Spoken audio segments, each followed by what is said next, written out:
So let's dive right into our OpenAI Codex. Now, if you're not familiar with OpenAI, this means that you probably haven't been paying attention to what's happening with AI and overall LLMs in this case. But of course, ChatGPT continues to be one of the biggest players in this space. And for teams that are actively using OpenAI and actively using ChatGPT to be able to run prompts and get answers to their questions and start building out all sorts of different things that you can do with OpenAI, whether those are spreadsheets or slide decks or whether those are reports. Now you can bring that HG Insights data inside of the place where your team is likely doing a lot of that work. So what that means is that this is all available to our MCP connection. It's an app that you're able to easily install. And then once you do this, you now have all of the technographic, all of the firmographic, all the intent data that you can gather through HG Insights now available through prompts inside of Chat and OpenAI's Codex. What's also wonderful about what we're going to show here is that Francis and his team has built out more than 100 pre-built workflows that are completely Chat compatible, meaning that you simply need to find the workflow that works for you from its deep library, then simply click onto it and then send that over to ChatGPT so your team can use it. And then, of course, pairing it with Insights data makes it a very, very powerful tool. Francis, I've said a lot here. Tell me, what are your thoughts? What are your feelings? Why is this a game changer? Why is this a factor for our HG Insights customers here today? Yeah, I think there's a couple of reasons. I think one, it's part of a bigger change that's happening at HG Insights where we're bringing more and more of our great data where you live. Historically HG has had great data, but you had to kind of bring it into a data warehouse and things like this. The big push that we're making, and this is one of them, is we know there's a lot of people who live in OpenAI. They live in ChatGPT. That's where their workflows are.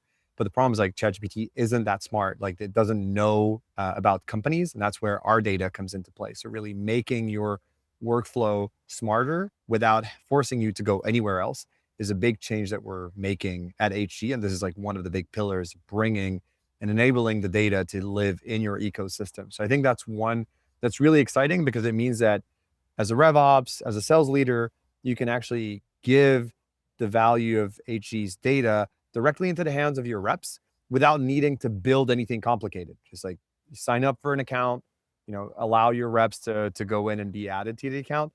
They can OAuth directly into ChatGPT and start asking questions on top of our data. So when they're researching an account, they're trying to get information about a prospect, ChatGPT will directly pull information from HG and bring it into the context of the chat. So we're really making it easy for people to consume our data, potentially without even knowing that they're consuming our data. So I think that's really an exciting part. The second one is if you are a customer and you don't yet have access to the MCP, the beauty of this is also that we have a freemium model on this, but you can go create an account and you'll have a certain amount of free credits that you can use. So you can actually start experiencing what the value of HG within OpenAI looks like. And I think that's a pretty new and exciting development in HG's product.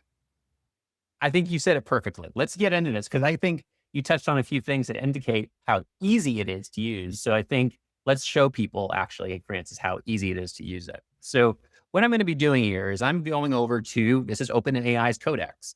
And to point this out, you can see here on my screen that this is a standalone program that OpenAI has, but it is also worth pointing out, if we just simply go over to ChatGPT, notice this is an app that you can easily install. And then also it is where this same flow that I'm going to be showing when it comes to what can be done with OpenAI's Codex is also possible right through chatgpt.com as well. So there's no situation where you have to say, I need to download something else. No, all you have to do is just make sure that you have the app installed, and then it's easy enough to find. And if you're saying, well, how do I find this app, Sam? Well, that's easy enough to do. To simply go over to the app section, simply do a search for HG Insights. And then you should see right away, here's HG Insights, RGI, and then you should be able to go right from here. Well, quick pro tip, because I think this these AI companies are awesome, but they're not that great at product marketing, unfortunately. There's a lot of confusion of why Codex, why is it different from ChatGPT? If you've used Anthropic, it's the same as Claude versus Claude Cowork. Essentially, the value of doing things in Codex is that it's better at long horizon kind of work, right? If there are a lot of things to do to get to an answer, it is much better at doing it and following the instructions than ChatGPT. ChatGPT is great at like the kind of fast-paced back and forth. It's really that chat interface. But if you're giving it a big task, it's like saying, hey, here's a list of 20 accounts that I'm working on. Please go research every one of them. The chat usually doesn't really do a great job of that. That's where Codex is actually the solution that OpenAI has released for it. I think that's something that they haven't been doing a good job of explaining to people. And I've had customers also just wanted to clarify that it's the same underlying product, but ChatGPT is great for this like quick back and forth. Codex is going to be really great if you have these like longer tasks to run. And so the product we've developed works in both, but we recommend testing it in Codex because you're going to do these like kind of like heavier load workflows. And that's where Codex is really going to shine. I think it's a great explanation of what the two differences are between the software. But and to your point, that means HE Insights can work in both, whether you need that quick chat type of experience or whether you need to incorporate us into a longer, more chain-like workflow that needs to be there, or something that's going to have maybe multiple integrations calling from the same space. So great point there, Francis.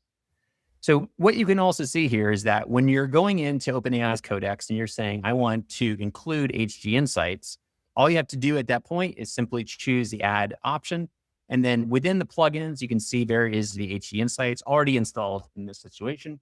And then from there, it simply need to go ahead and start prompting it the way that you have done with any other chat type of experience. Now, what I'm going to first do is I'm going to go ahead and ask it to give me a very simple prompt response, which I'm going to say, give me details about a company called Datadog. And Datadog, of course, their URL for those that are on the inside is datadoghq.com. So I'm going to say, tell me about datadoghq.com. Simple. Now, what we should see here is that at this point, HG Insights is now being included, and you can see here that it's already starting to prompt to say, I'm going to use the HG Insights connector to look up the company domain and pull together the account context that it has available to it. Now, at this point, HG Insights is being pinged. So what we're going to be doing here, and notice that I actually made a spelling mistake. I wrote this incorrectly at the very beginning. So I wrote datadag.hq.com. Notice that chat was able to say, hey, Sam, you made a mistake. It's okay. And we're going to change that to what you actually meant, which is resolving Datadog. And notice all of this HG Insights data that's now appearing within OpenAI Codex. It's giving me the snapshot. It's giving me the technology profile.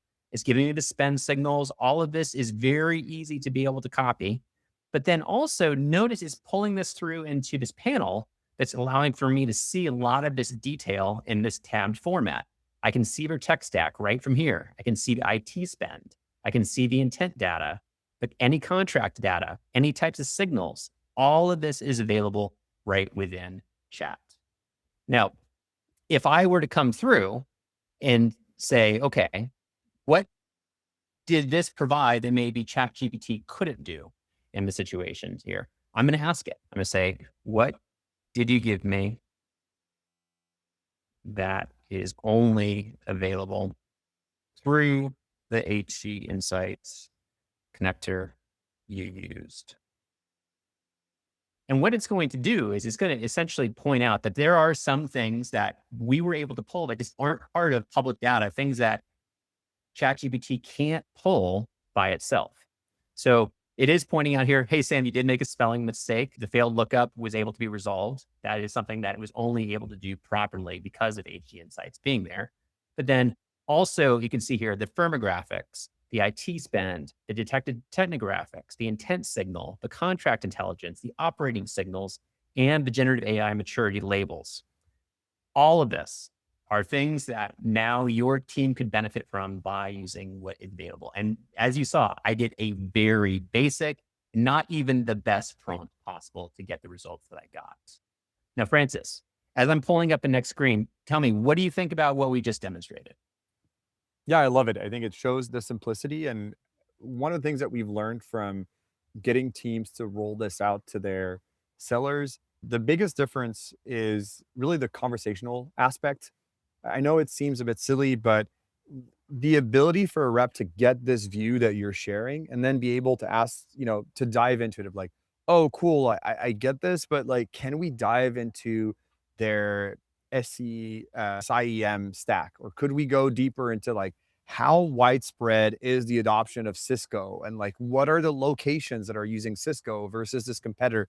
What's interesting is that it's really helpful to be able to start with a very simple question. And then as data starts showing up, go deeper. And like you go into like potentially a rabbit hole of going like, oh, this is actually an interesting point. I'm going to go deeper and deeper and deeper. That generally is what leads to really insightful piece of information that then the reps are going to be able to use to book meetings. I'll just throw a number because I was on a sales call with a customer just before this. One of our largest enterprises ran this for a sales team. They generated 20 of these kind of research briefs and gave them to their sales team. Out of the 20 briefs, they generated 12 opportunities, which I think is like a conversion rate number that I have not heard of before. So it's very exciting to see that the ability to really go deep and to find information that you know is relevant to your sales play is something that creates a very differentiated sales message that resonates really well with the prospects. What I also like about this, and to your point about this, because now that you can drill down deeper and deeper into the data, one of the other ways that you can do that drill down is, as mentioned, there is a entire feature that is tied to our marketplace on this. There are more than 100 pre-built workflows inside of here. And as you can see here, all of this is tied to the HE Insights MCP. So as an example, if I wanted to do an account research brief, exactly kind of what we're talking about, rather than saying, let's prompt it and ask it simple questions and drill down, maybe we want to start where we're drilling down, we're doing all of it right away with this pre-built prompt. This is also very possible to do. And also pointing out some of the things that I'm seeing here in chat, there are people that are saying, maybe I'm not using ChatGPT and OpenAI. Maybe I'm using Claude, or maybe I'm using Amazon, or maybe I'm using Microsoft. What that means is that as we are opening up the ability to use our MCP in these AI clients and these LLMs, then this is going to become where all of these are available in this case. And notice as of today, we do have it in chat, but also we do have it in Claude for those that are using Anthropic and Claude for your LLM and for your AI-based services. But if I say open this in chat, notice if I do this, it's going to go ahead and give me all of the details to be able to go ahead and to get started. And notice also in this case, it is bringing through all of the details that happen inside the prompt. Notice this is very detailed and this is automatically coming through. Now, as you can see here, just because of the way that ChatGPT and OpenAI works, notice that I didn't pay attention to anything that came through on the prompt. I just brought it straight through. Notice in this case, I did not specify the domain, so I can easily go ahead and specify it at this point and then continue to get the results that I need because chat is your friend. It is guiding you along the way. But what this is pointing out is that you have literally 116 opportunities here that are tied to our MCPs with these workflows. Fantastic, fantastic opportunity to be able to start getting right in there and getting your hands dirty with all the great things that this integration provides. So I've said a lot here, Francis, and I've hopefully demonstrated it in a way that also shows all the hard work that your team has done. Final thoughts here, anything else that we want to be pointing out on top of what we've just demonstrated? You did a great job. So thank you very much for that. I think the last thing I will say is what you were showing with the list of the workflows that we have. I think one of the areas where I'm excited about this is that we're open sourcing it to some extent. Like we're giving you the actual prompt so that you take it and you make it yours, right? Like we're trying to put all of our subject matter expertise into these prompts to help you jumpstart these initiatives. But by no means do we want to monetize the prompt, right? Ultimately, we want to help you get value from the data and incorporate other data sources. So I think that is a big element and something that's differentiated in the era of AI. Like we're no longer trying to get you into like a SaaS platform where we control everything. We're just trying to give you the recipes to be successful. I think that's a slightly different way of approaching go-to-market and the collaboration with our customers. And it's been very successful so far. So I'm excited for everyone interested on a call to reach out and or even just get started. As I mentioned, like sign up and start getting value from it.